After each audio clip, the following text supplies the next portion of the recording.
Hi guys, Amity School of Fashion Design and Technology brings to you the last episode of the series, The Cost of Clothing, and it talks about labor trafficking.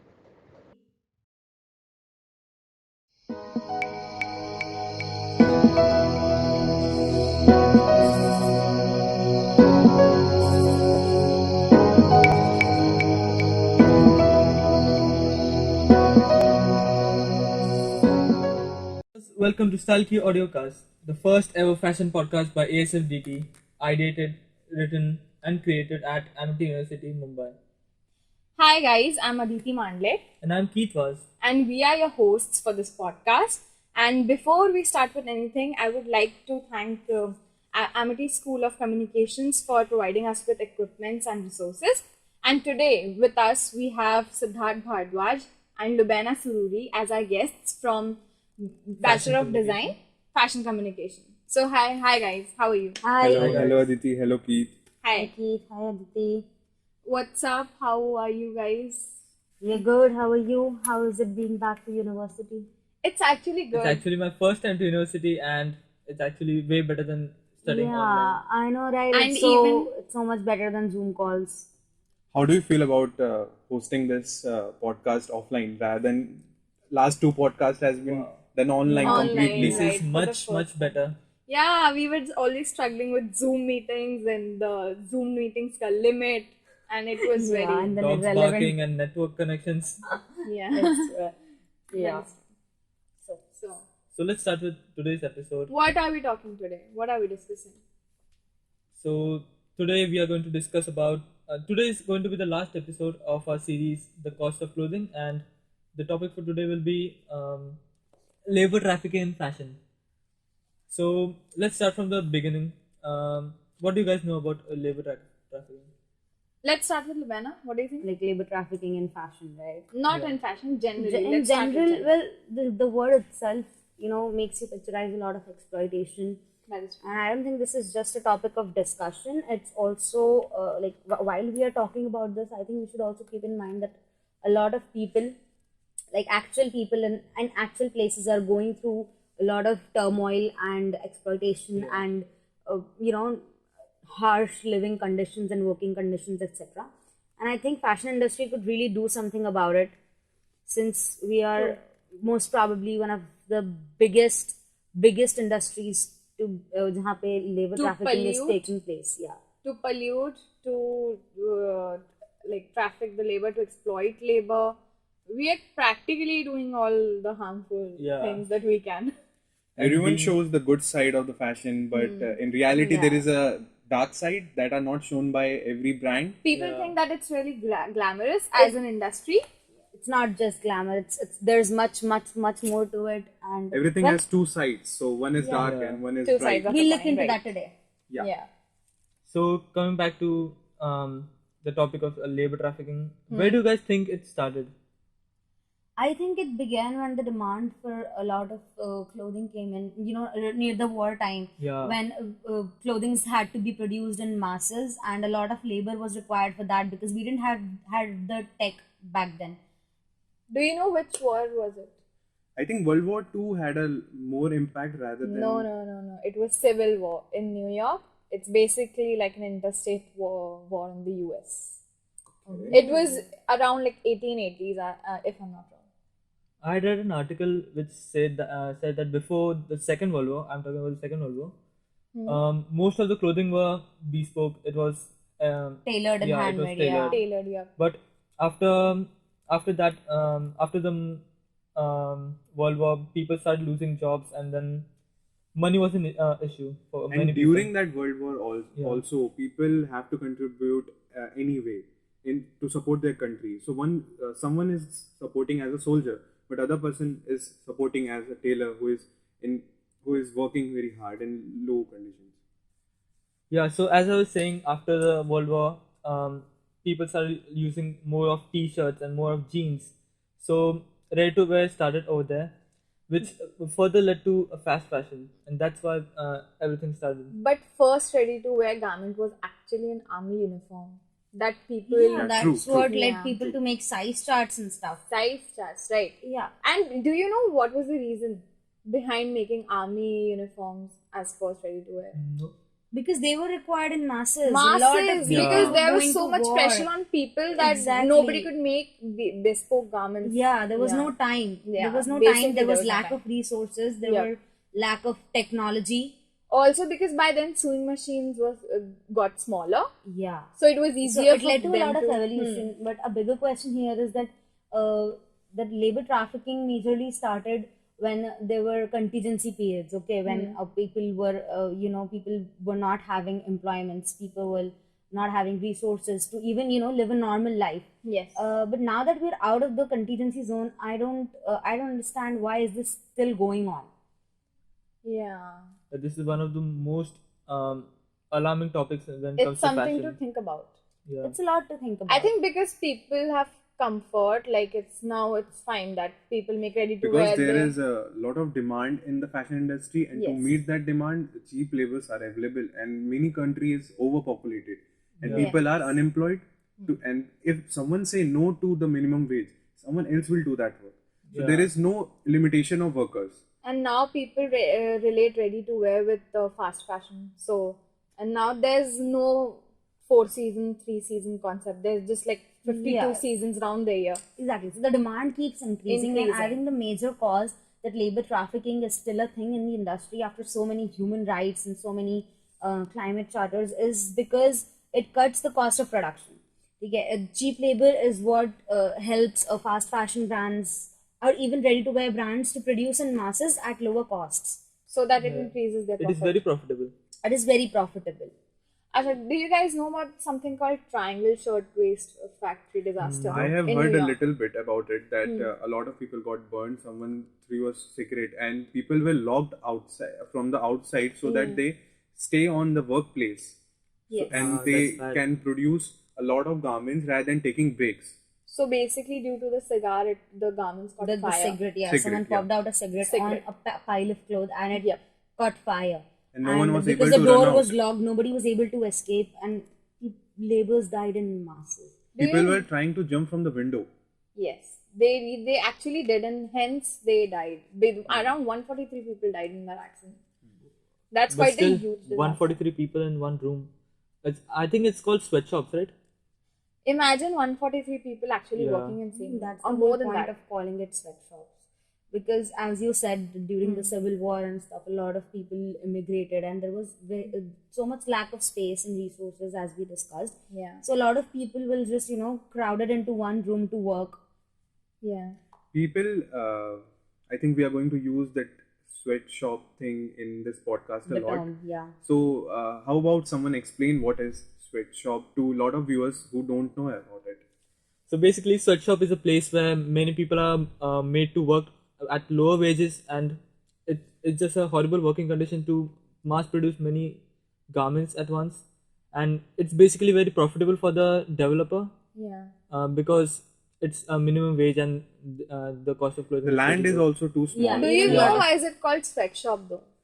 Because it's very hot inside. The lack of ventilation. Yeah. Lack of ventilation, right? If you- if you Absolutely. fit And in- small yeah. small Sounds pace horrible. of workspace is very small, so the rent also given by the owner is very Reduced less. capital. Yeah. So every possible way to increase the profit and save money Yeah. is applied there. Yeah, it's actually sad. And it's not just that disaster, it still continues. Does anyone know about the Bangladeshi disasters that we face every now and then? The ceilings keep falling off in the factories where garments are actually constructed. Yeah, and nobody cares about it because it's all happening in third world countries. Please. And people think that their lives are not like If we are valuable talking enough. about Bangladesh, like for this podcast, let's take Bangladesh as an example for this whole. Yeah. And I want to add one more point.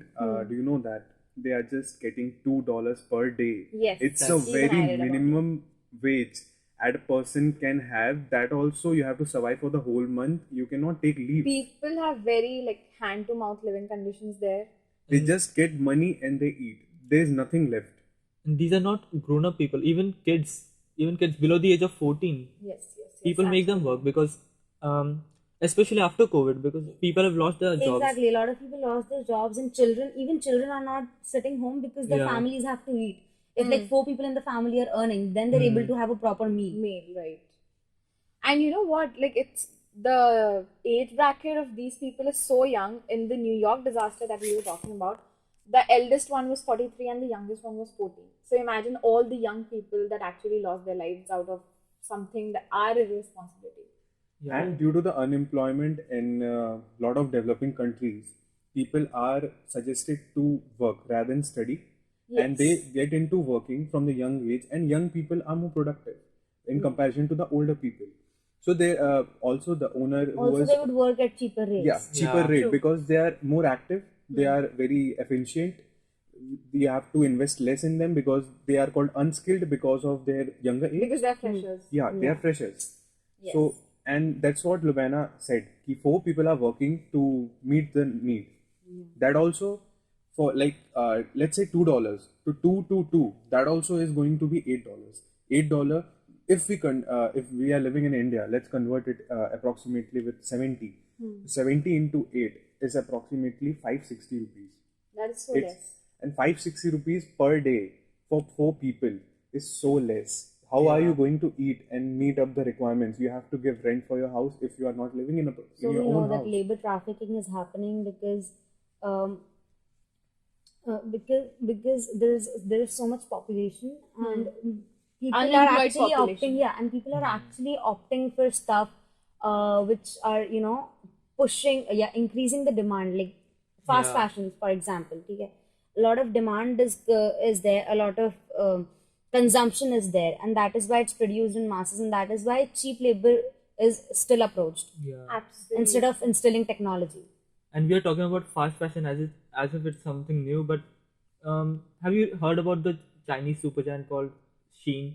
Yeah. Yeah. Yeah, Correct. they have completely changed fast fashion. Now it's called live fashion now. After fast fashion, hyper fashion came into existence, and now it's live fashion. Yeah, as we discussed that there were like 52 seasons every. I Yeah, think that's Shein crazy. had a huge impact in Indian market when it was launched here, and Yeah. suddenly, due to something with the Some government, political reasons. Imagine reason, they it- had so less production cost because so cheap of cost for production and because people we were got buying it. garments for so cheap, right? Yeah. And Like people 460 were to buying 500 it rupees. during that duration. It was so hyped up, and suddenly it was. I think it's a good thing when you think as a perspective towards labor trafficking and everything. It was on a good side that Shein stopped in India, because if this Yeah. much population of the country, which is second most populated, is buying things at such a rate, every single girl is buying Shein because it's cheap and trendy. So I think it's on a good side. We have two documentaries that we were talking about, the Bangladeshi case study, the disaster, and the New York one. So any of you guys, if you're interested, we'll put a link in the description box because they're really good documentaries. And All of us have informative, watched yeah. them. Yeah. And And Yeah, informative it's ones. very informative. It will Yeah. help you to explore more. And we were talking about Shein, but Shein is regular newer brand. comparatively, Yeah. right? If Yes. we like take the major brands such as even Adidas, they have sweatshops. We have to True. talk about these brands more. We have to- Yeah. yeah. Does anyone know about the UN Fashion Charter for Climate Change or something? Yeah, a lot of companies, big brands, and I'm talking about big fast fashion brands, have signed the UN Charter for Climate Change, and we have observed we have observed that very few of them abide by it. I think if we're talking about brands, let's categorize them in luxury brands and exclusive brands. Okay. And when we talk about exclusive, there is Zara, H&M. These They're are fast fashion brands. they are major leaders. Yes. Some sort of monopoly you can say, because whenever you go shopping, you always going to get to Zara or H&M. Yeah, because they are very common. Yeah, they are very common, and they are producing in mass because there are a lot of stores. They are also producing it online.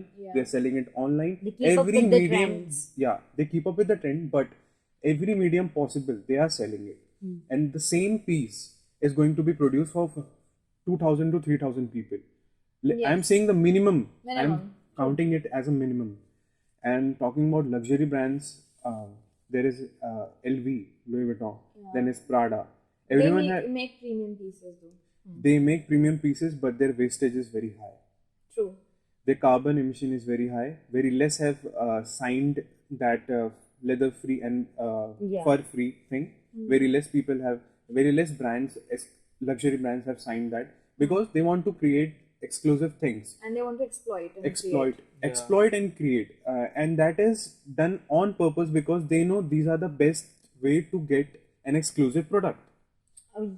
Rather a profitable product. Yeah, and when we and I, as I'm saying that these are the brands that are exploiting, and things are not going good for that brands. There are some brands that are supporting the sustainable statements and UN charter. Isn't it that brands have to emit the carbon They have to emissions? lower the. They have to carbon lower emission. their carbon emissions. Well, the UN Charter for the UN Fashion Charter for Climate Change actually states that they have to nullify their carbon emissions and By switch to sustainable. They have to switch to sustainable ways of production by 2050, I guess. Yeah. Yes. Yeah, at 2050, but they are given target for 2040. They have to keep the emission approximately, I think, 60 to 80, and for 2030 it is 40 to 60, something like that. Okay. And American Eagle is one of the brands that I was about to talk. American Eagle is a brand from America That and actually supports. that actually supports and is the charter was launched on 2019 or 2018, I guess, but it was supporting the statement from 2016. Actually, they have already signed in United Kingdoms an agreement about sustainability, and I think American Eagle is supporting the statement by using their products in a recycled way. If you buy a product of American Eagle, you can go back to their store. You can give that particular jeans or T-shirt to them, and they will recycle that thing and put it in a collection. Even Levi's is doing that, if I know. Yeah, so we can conclude that a lot of around, as I recall, around 60 to 70 brands, big brands, and I'm talking about, have signed that charter, and a very handful of those are actually following up on it. Yes. And as they're following up on it, they're also cutting out unsustainable ways and irresponsible ways to produce. Yes. But do you think it's Because possible? they're cutting down on demand. Okay? They're cutting down on demand. So the actual production is less. They're upcycling and the recycling whatsoever. But the actual production is lesser. So that is ultimately helping lowering the labor trafficking and labor harassment.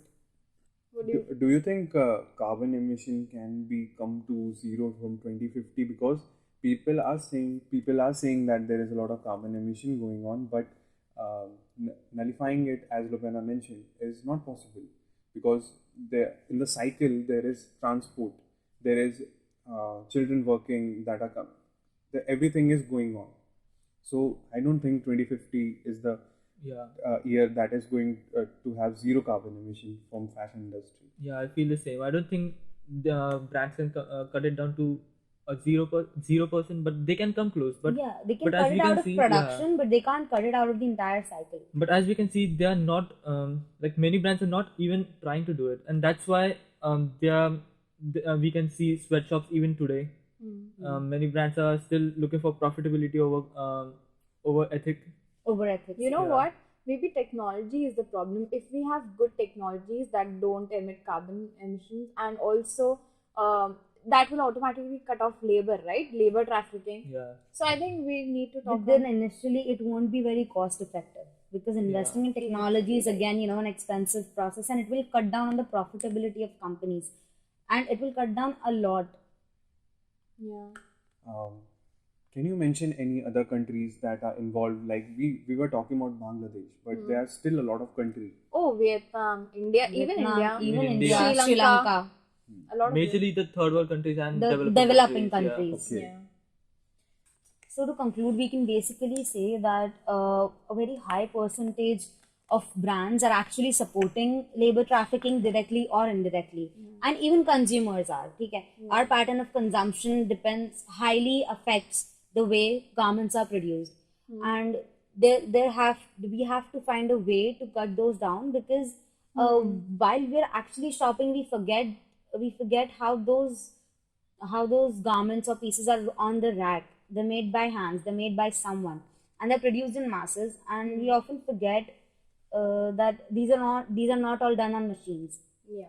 We need to be very careful regarding what we pick, from where we pick it, and that's something that I think all of the consumers have to think about. That is true. So What do- on a personal level, we can talk about it. Yeah, so we should talk about the ways in which we can reduce all this. So what do you all do personally to avoid such brands?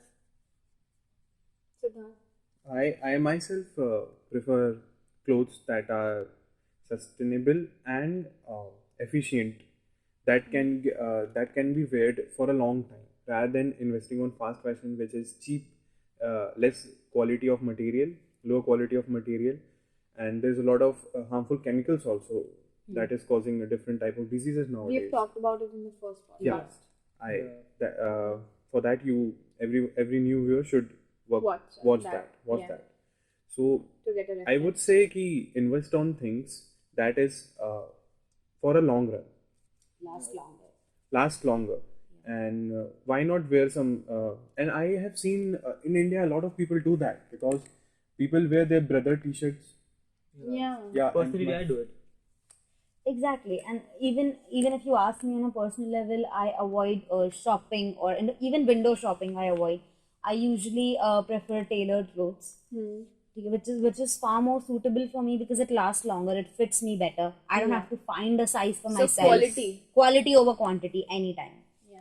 And even as Siddharth was talking about thrifting, Yeah, even personally, I've cut down on shopping. I wear clothes given by my parents. That's actually funny, but it's actually very it's not sustainable. funny. It's very sustainable, Yeah, and you're yeah. upcycling and you're Upcycling, reusing right. it. Yeah. So Yeah. And I think today's generation are much more knowledgeable in all these fields. And Aware. Yeah, they're Yeah. aware. They're Aware is the aware. right word. And yeah, and I know many people who wear such clothes, which go for sustainable options rather than Because podcasts like these yeah. are making people aware about hopefully. good Hopefully. self-promotion. Promotion. Also, personally, I've stopped shopping completely. Like before coming to college, even since we talked about it in the starting of the podcast, we came to college, but I did not shop a thing, and I will not shop a thing even on my birthday. So basically, this year I'm trying to cut down on shopping as much as possible. Yeah, so we're all That's actually trying good. to switch to more sustainable ways, which are cost effective to us also in a way, because we're Yeah. spending less. Yes. When we actually, go out window shopping, we just pick anything. We don't look at the cash in hand. And just to look trendy, Yeah. you are exploiting the nature. people don't realize. You are Yeah. creating pollution. Everything is going And on. most probably fellow countrymen. Yeah, and people don't realize that we can actually make a lot of outfits from existing outfits. Yeah. You know? So, human trafficking. These are the ways I have personally used.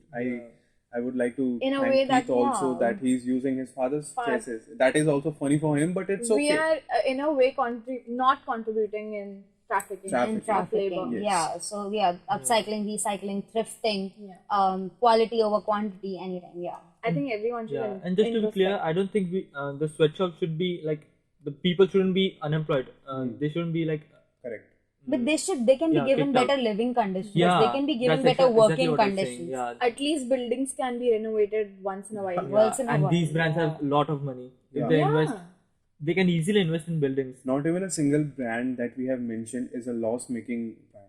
Yeah, I think governments play a major role in it. The government, labor Policy. laws, and human rights play a major role in all of this. But And as we said, it happens mostly in third world countries where labor is cheap. And so in these countries as well, the governments, the political structure is not made in such a way that it will support the common man's ambition, common man's living conditions on their priority basis. let's not.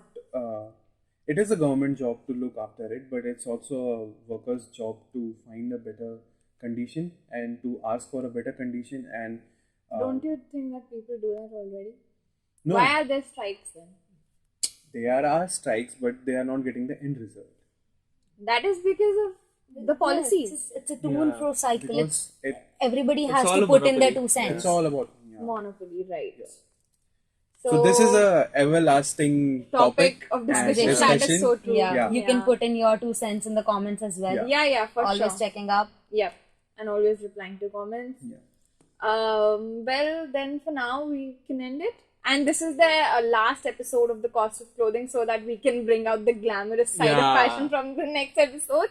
So keep up with that. Keep up with that, yeah, and like a lot of fun stuff coming your way.